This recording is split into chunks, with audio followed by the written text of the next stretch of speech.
My girlfriend deleted messages from my ex-wife about my daughter's allergic reaction while she was at school. Hey Reddit, so I'm Danny, 38M, divorced dad of two amazing kids. My ex and I co-parent pretty well, all things considered. I've been seeing this woman, Olivia, for a few months now, and things seem to be going great. Until this happened. I'm still trying to wrap my head around it. My daughter Sarah has severe allergies and my ex was frantically trying to reach me. Olivia, she just deleted the messages. Said my ex was being dramatic. I feel sick to my stomach. Like, what kind of person does that? I confronted her and she just gaslit me. Said my phone was glitching. She's been acting weird ever since, blaming my ex for everything. I'm starting to think I've made a huge mistake. What do I even do now? I was in a meeting, phone on silent when it happened. Later, when I checked my phone, I saw a missed call from Emily and a text from my sister, Chloe. Call Emily now, something's wrong with Sarah. My heart leaped into my throat. Sarah, my baby girl. I immediately called Emily back, the phone slipping in my sweaty hand. Danny, oh God, I'm so glad you called. Sarah had a reaction at school. I couldn't get a hold of you. I had to use the EpiPen and she was practically sobbing. I could hear the panic in her voice, the raw terror. I didn't know what to do. I called 911. They took her to the hospital. She was struggling to breathe. Danny. My stomach dropped. Struggling to breathe, EpiPen, hospital, what the hell happened? Why didn't she call me? I didn't get any calls or texts, I stammered, my voice shaking. My phone was on silent in a meeting, but I should have seen something. I scrolled frantically through my call log, my messages. Nothing, absolutely nothing from Emily. I felt a wave of nausea wash over me. But I called you repeatedly. And I sent texts, I even left a voicemail. Emily's voice was sharp with disbelief and rising anger. I told you to always check your phone when Sarah's at school. What if I couldn't find the EPIPEN? What if, she trailed off, choked with emotion. That's when I noticed it. A single, unread text from Chloe. Call Emily now, something's wrong with Sarah, that's all. No missed calls from Emily, no frantic texts pleading for help. They were gone, vanished, like they never existed. I felt a cold dread creep up my spine. I looked at Olivia, who was sitting across the room, scrolling through her phone, a disturbingly serene expression on her face. She glanced up, caught my eye, and quickly looked away. Something in her eyes, a flicker of something, guilt, fear, I don't know, but it was there. And in that moment I knew, I just knew. It hit me like a physical blow. She had deleted them. My hands started trembling uncontrollably. I felt dizzy, disoriented. I couldn't breathe. Olivia, I whispered, my voice barely audible. Did you delete messages from Emily? She looked up, feigning innocence. What? No, why would I do that? Her voice was calm, almost too calm, too casual. It made my skin crawl. I wanted to scream, to throw something, to shake her until she confessed.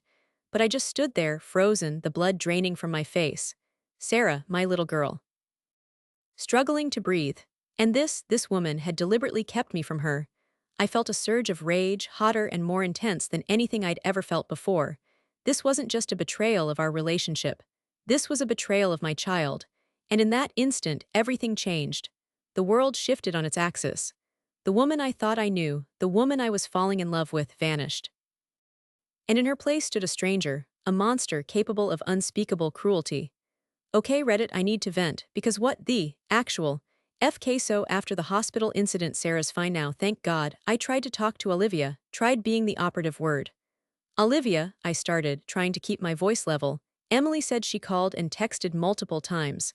I didn't get anything. Chloe only texted me once after Emily had already called 911. Those messages, they're gone, she just scoffed. Oh my God, Danny, you're seriously going with this? Your phone is glitching. It happens. You know Emily, she's always blowing things out of proportion. She probably just thinks she called you. My blood started to boil. Glitching? Olivia, she called repeatedly. She left a voicemail. There's no record of any of it. Except Chloe's text, which came much later, explain that. Olivia rolled her eyes. You're acting like I deliberately deleted them. Why would I do that? You're being ridiculous. She actually laughed. I felt my hands clench into fists. Ridiculous? My daughter had a severe allergic reaction, and you're saying I'm being ridiculous for questioning why I didn't receive any of the frantic calls or texts from her mother. Are you kidding me? Look, she said, her voice dripping with condescension. Emily just wants your attention. She always has. You need to set some boundaries with her, Danny. She's your ex-wife, not your emergency contact. It's unhealthy. Unhealthy, I saw red. Unhealthy? Olivia, you deleted messages about my daughter's medical emergency. That is not just unhealthy, that is sick, twisted. Don't you dare talk to me like that, she shrieked, suddenly on the defensive. I didn't do anything, you're letting Emily manipulate you, she's jealous of us. Can't you see that? Jealous, jealous, of what? Of her almost causing my daughter to suffocate because she couldn't handle sharing my attention. This was beyond insane, that's when it hit me. This wasn't a misunderstanding. This wasn't a simple argument. This was calculated. Deliberate and terrifying, my chest tightened. I felt like I couldn't breathe. This woman, the woman I had brought into my life, the woman I had trusted, was a danger to my children, and that, more than anything, chilled me to the bone. This wasn't normal. This wasn't even close to normal. This was toxic, and I knew right then and there that I had to get out. But how? A week later, and things have gone from bad to worse. It's like a dumpster fire exploded in my life. Olivia's gone full scorched earth. Not only is she refusing to admit what she did, but she's now turned my entire family against me. She's been feeding them this narrative that I'm the crazy one, that I'm obsessed with my ex-wife, and that she's the victim. Victim? I can't even. My mother called me yesterday, practically screaming. Daniel, what have you done to that poor girl? She's in PIECES. She told me everything. You're treating her terribly, after all she's done for you. Done for me. What has she done for me except put my daughter's life at risk and then lie about it? I tried to explain, to tell her what really happened, but she wouldn't listen. Don't you lie to me, Daniel. Olivia would never do something like that. You're just trying to make her look bad because you still have feelings for Emily. Then my aunt chimed in. Apparently, Olivia had already called her, sobbing hysterically about how I was verbally abusive and controlling. My aunt, who I haven't spoken to in months. Are you kidding me? Danny, honey, she said, her voice dripping with fake concern. Olivia told me you've been acting erratically. Are you sure you're okay? Maybe you should talk to someone. Talk to someone. I need to talk to a lawyer, not a therapist. This woman is insane. And the cherry on top. My own sister, Chloe, who saw the text messages, is now questioning me. Olivia has somehow convinced her that I'm misremembering things, that the stress of the divorce and my new relationship is making me paranoid. Danny, she said hesitantly during a phone call, I know you're upset, but are you absolutely sure Olivia deleted those messages? Maybe it was a technical glitch. These things happen. I almost lost it. Chloe, you saw the text, you told me to call Emily, how can you even question this? I know, she sighed, but Olivia is really distraught. She swears she didn't do it. And well, she showed me some texts from you where you were snapping at her. Maybe you were just stressed and taking it out on her. Snapping at her. After she almost indirectly killed my daughter. I'm allowed to snap. This whole thing is a nightmare. I'm starting to feel like I'm losing my mind. My family thinks I'm crazy. My girlfriend is a manipulative liar. I'm constantly on edge, checking my phone every 5 seconds, terrified that something else will happen to my kids while I'm unreachable. I can't sleep. I can't eat. I can barely function. I need to do something. This can't go on. I need to protect my kids. I need to protect myself. I'm starting to think I need to get a lawyer involved. This is beyond insane. This is war. So I finally broke down and talked to my sister, Chloe. She's a lawyer, sharp as a tack, and usually sees right through BS. I'd been avoiding her, honestly. Because how do you even explain this without sounding like a paranoid lunatic? We were at my parents' for dinner, another joyous occasion with Olivia whispering sweet nothings to my mom while shooting daggers at me across the table, and I just snapped. Chloe pulled me aside after dinner, looking concerned. Danny, she said softly, you're a mess. What's going on? I hesitated. I didn't want to sound crazy. It's Olivia, I mumbled, picking at a loose thread on my shirt. Olivia, what about her? Mom seems to love her.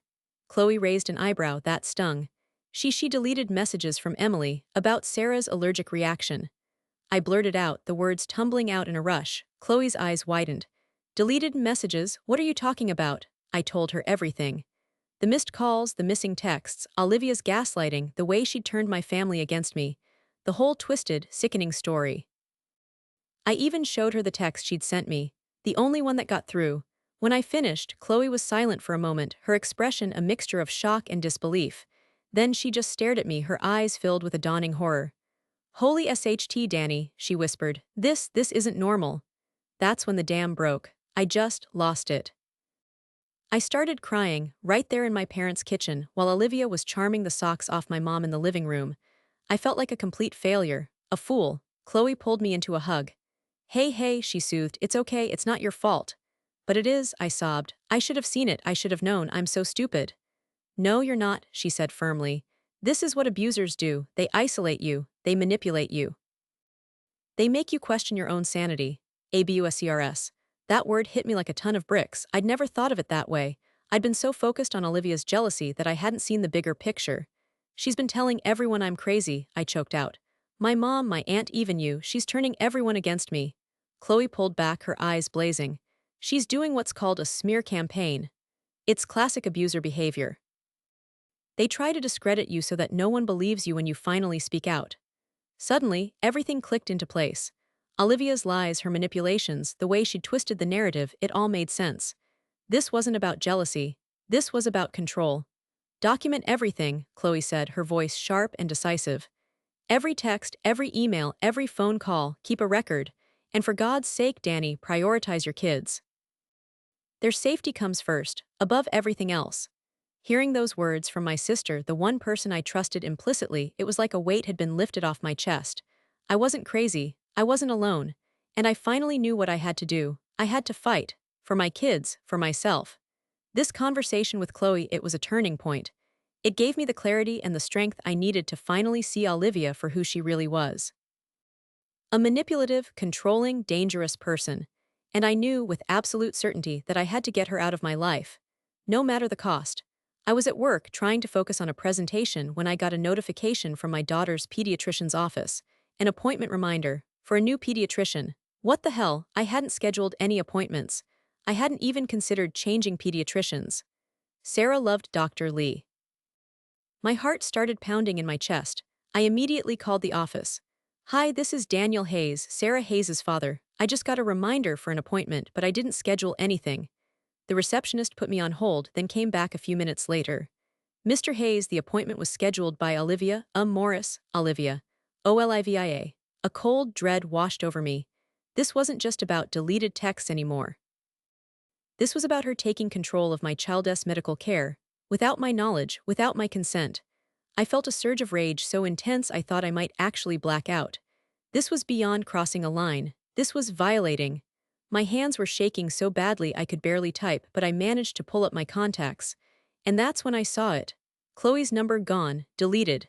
And in its place, Olivia's mother. Listed as emergency contact, Chloe, emergency contact. She replaced MY sister with her mother as MY emergency contact. I felt like I'd been punched in the gut. The air whooshed out of my lungs. I couldn't breathe. This wasn't just controlling, this was insidious. Then I checked my work calendar. My regular Friday afternoon meeting with Sarah's teacher gone, deleted. The reminder for the upcoming school play gone, deleted. She was systematically erasing my children from my life. Erasing them, that's when it hit me. This wasn't about jealousy. This wasn't about insecurity. This was about power. She wanted to control me, to control my children, to control my entire life. And in that moment, something inside me snapped. The fear, the self-doubt, the guilt, it all vanished, replaced by a cold, hard resolve. I was done. Done being gaslit. Done being manipulated. Done being controlled. I stood up, my legs trembling but my mind crystal clear. I knew exactly what I needed to do. I needed to get Olivia out of my life, and I needed to do it now. This wasn't just a breakup. This was a rescue mission. I had to protect my kids. I had to protect myself. I grabbed my phone, my hands still shaking, and started recording. I needed evidence. Proof. I needed to protect myself from this monster. Because that's what she was, a monster, and I was going to expose her. No matter what. All right, Reddit, buckle up. This is how I prepped for war, because that's what this was. A war for my kids, for my sanity. First, I went full CYA mode. Remember Chloe, my lawyer sister? Yeah, she became my general in this war. She told me to document everything. And I mean everything. I started recording all my calls with Olivia. Every single one. I saved every text, every email, screenshots galore. I even started keeping a detailed log of every interaction, every weird comment, every lie. I felt like a crazy person, but Chloe assured me this was crucial. Evidence is king, she said. And she was right. Chloe also hooked me up with a lawyer friend of hers who specializes in family law. We talked strategy, discussed potential restraining orders, custody arrangements, the whole 9 yards. This wasn't just about breaking up, this was about protecting my kids from a toxic influence. The lawyer's advice: stay calm, stick to the facts, and don't engage in her drama. Solid advice. Then came the hardest part, telling my family. They were still firmly on Team Olivia thanks to her masterful manipulation. I knew I had to present a united front, a clear, concise case. So I gathered all the evidence, the deleted messages, Chloe had helped me retrieve them, tech-savvy sister FTW, the altered contacts, the doctored calendar. I printed everything out, organized it neatly like a damn legal brief. I even created a timeline of events, highlighting Olivia's escalating behavior. I was ready. Mentally, I was a wreck. I was terrified of what Olivia would do, how she would react, but I also felt a strange sense of calm, a steely resolve. I knew I was doing the right thing, for my kids, for myself. I'd spent too long trying to avoid conflict, trying to keep the peace. But this wasn't about peace anymore. This was about protection. I visualized the confrontation over and over in my head. I practiced what I would say, how I would say it.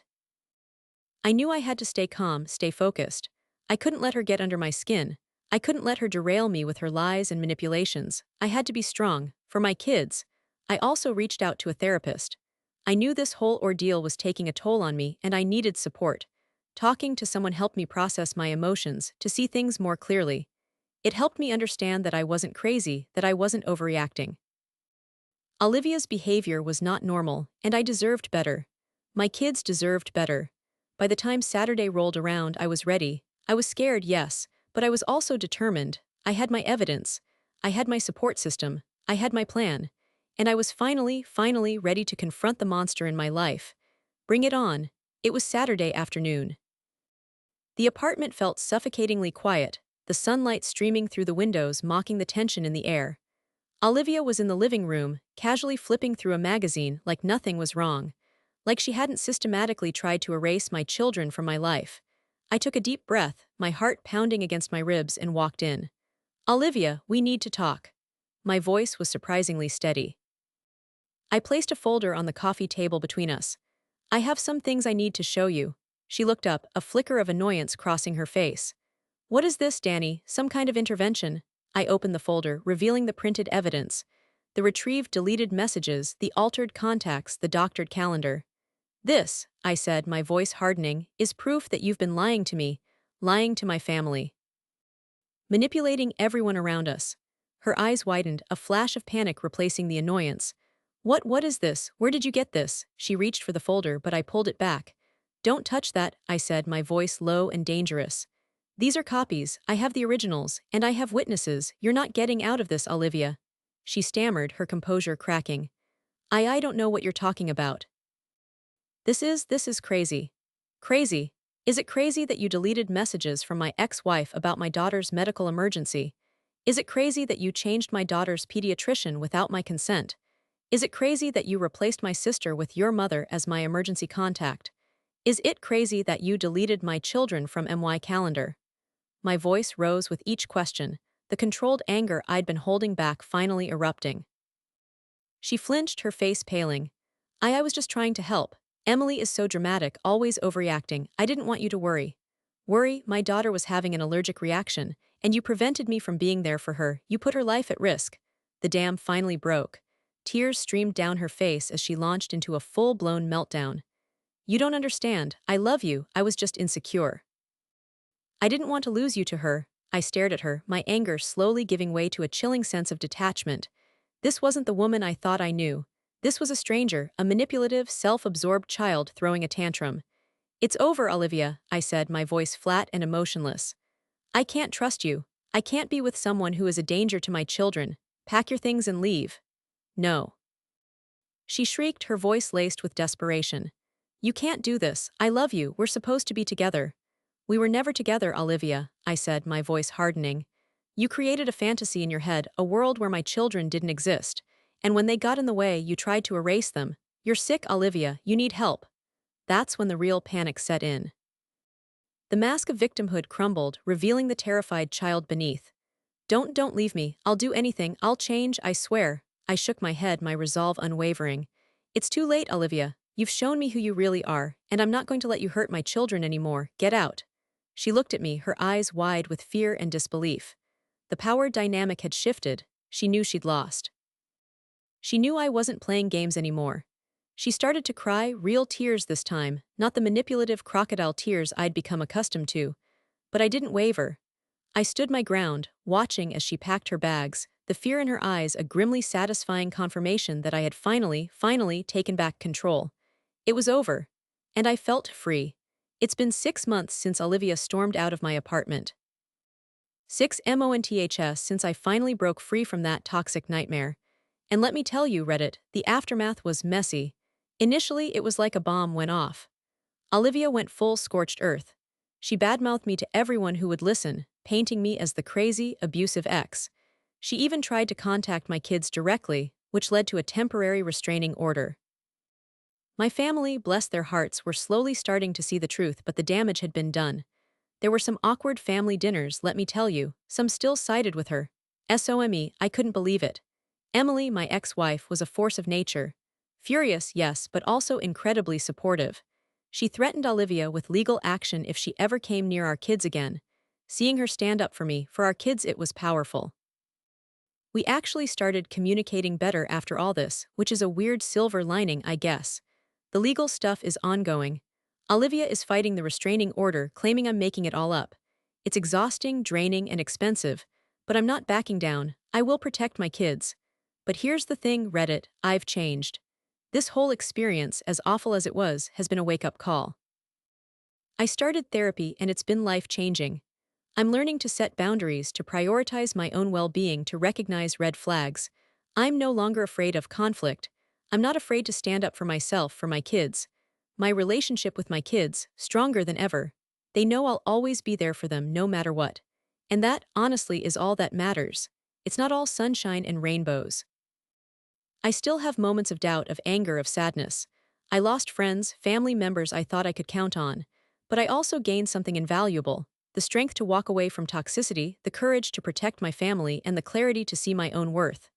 I'm free. Finally free. And that, Reddit, is a feeling I wouldn't trade for anything. So Reddit, have any of you been through something similar? How did you handle the aftermath? Any advice for navigating the legal stuff? Just tell me I'm not alone.